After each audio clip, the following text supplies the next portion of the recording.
want to be there to witness it. People are showing up. Last night, as the car company Tesla held its earnings call to discuss that company's catastrophic decline in fortune this year, folks in Seattle held a party at a local bar to listen to the sound of the call and to cheer their guts out when Elon Musk announced that he would be scaling back his time in Washington to instead try to salvage his flailing company. People all over the country, including in Seattle, have made this strategic decision to protest Tesla, to protest Elon Musk's role in the destruction of the federal government by focusing on that company, which of course is the source of his wealth and therefore his power. The company's nosedive, which was announced and conceded formally by the company in that call last night, the company nosediving has been the whole point of those protests, which have succeeded in their aim. And the damage to Tesla may very well be irrevocable, but so is much of the damage that Elon Musk and Donald Trump have done together in Washington.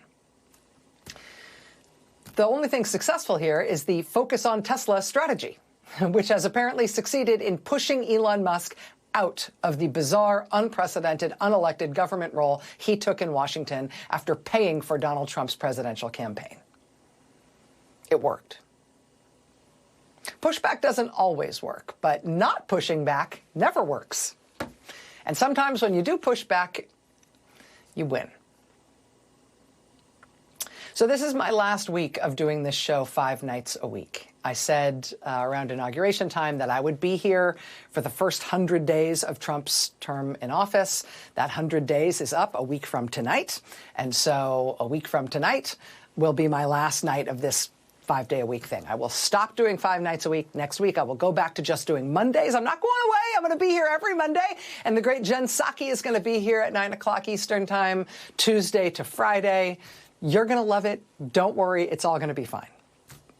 But as we get to this benchmark, which is going to be a transition for me, I've been thinking about what we've been through this past 90-plus days as we're heading toward the 100-day benchmark. And I realized that at least the way that I have come to understand what we're going through, it's got kind of, I guess it's got like 3 sides to it.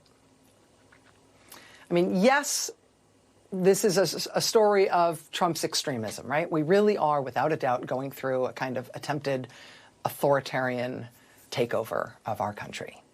And that has included destroying as much of the government as possible and using the government in every way they can to try to hurt people in the country who the president wants targeted. They are having government attempted takeovers of huge swaths of civil society, including the legal profession and education and even like museums. They are banning books. They are policing what words people are allowed to use in bizarre and authoritarian ways.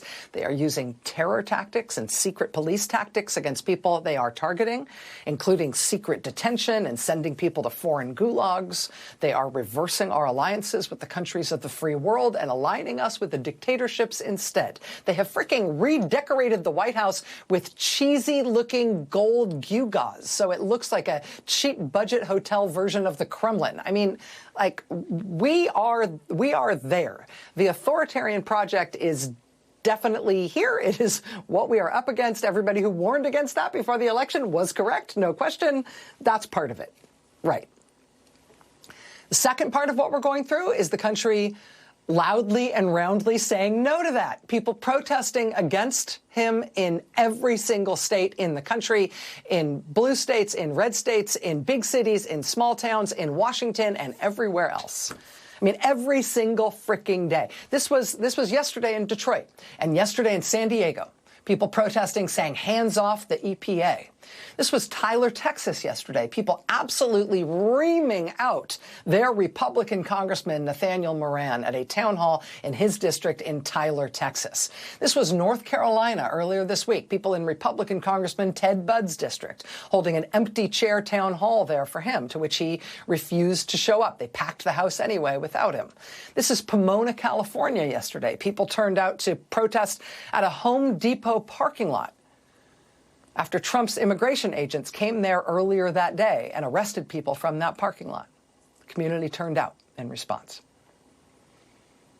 This was 40 minutes away in Anaheim, outside the offices of Republican Congressman Young Kim, people protesting against the Trumpcades to Medicaid, which will be absolutely devastating in Kim's district and in most places around the country. And everywhere, this just, like snapshot, headlines today, everywhere, every state, people turning out and saying no every way they can. That has been part of the story, too, and one that we've tried to keep in focus here on this show. But I said there's kind of, I think, three parts to this story. It's Trump's extremism, people saying no. But there then is this third thing, which has been the undercurrent to all of it. And to me, I think it is the real lesson of the first 100 days. I mean, I know the first 100 days is like an artificial benchmark, but it's a benchmark that we are using. And if there is something to learn about what Trump in power is going to be like, I think the first 100 days have given us one very clear lesson, right? We know he's trying for the whole dictator thing, no elections, no courts, no resistance, rule by terror, right? We know that. We know the people of this country aren't having it. But I think what we should also know, what we have just lived through in this first 90-plus days thus far, is him screwing up. It's him absolutely blowing it. I mean, it is one thing to understand the gravity of his intentions, but I think it is equally important to recognize that he's really bad at everything he tries to do. I don't know if he's bad at good stuff he tries to do, because he's not trying to do much that seems good. But the bad stuff he's trying to do, he's been real bad at that. I mean, it hasn't been funny exactly. It's too disgusting for that, but it has been the proverbial comedy of errors. Let me show you what I mean. You remember the first big surprise destroy the government thing that he did right after the inauguration? He sent out a White House memo ordering the freezing of all federal funding, all federal grants. And then less than 48 hours, oops, had to take that back.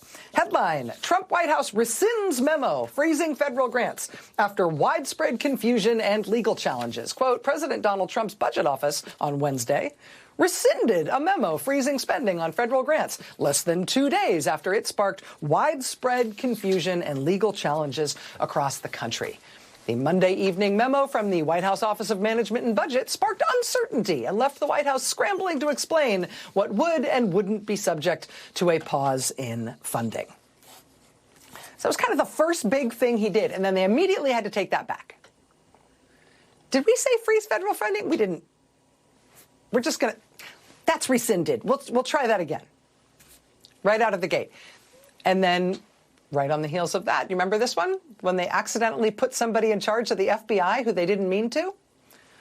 Quote, White House officials goofed on the White House website. You don't see the word goofed in the Wall Street Journal all that often.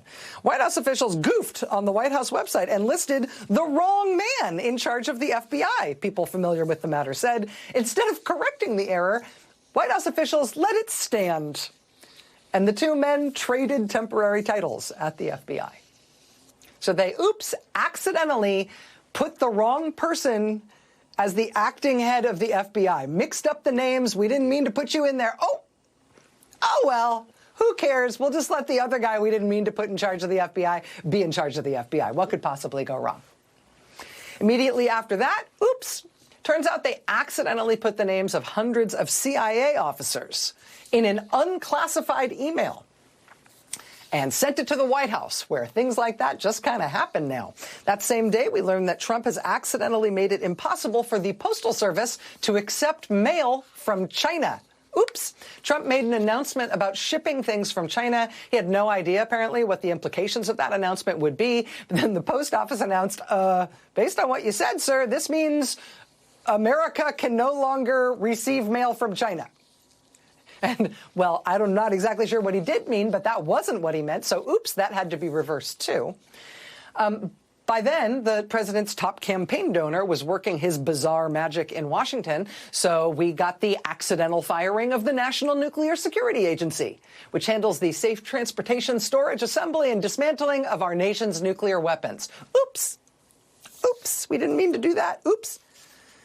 Trump administration fires and then tries to rehire nuclear weapons workers in DOJ reversal. Then this was the very next day. Headline, New York Times. DOJ claimed it saved $8 billion in one contract.